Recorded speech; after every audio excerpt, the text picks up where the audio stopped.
Where on earth did the Hudson Hornet come from?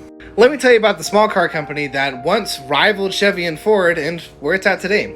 Hudson started off in the early 1900s, and in the 20s and 30s they were really making good improvements on cars. They had a great inline-six engine, they learned how to really balance crankshafts, they improved on brakes, they even created an inline-eight, and by the late 1930s their numbers were seriously rivaling Ford and Chevy.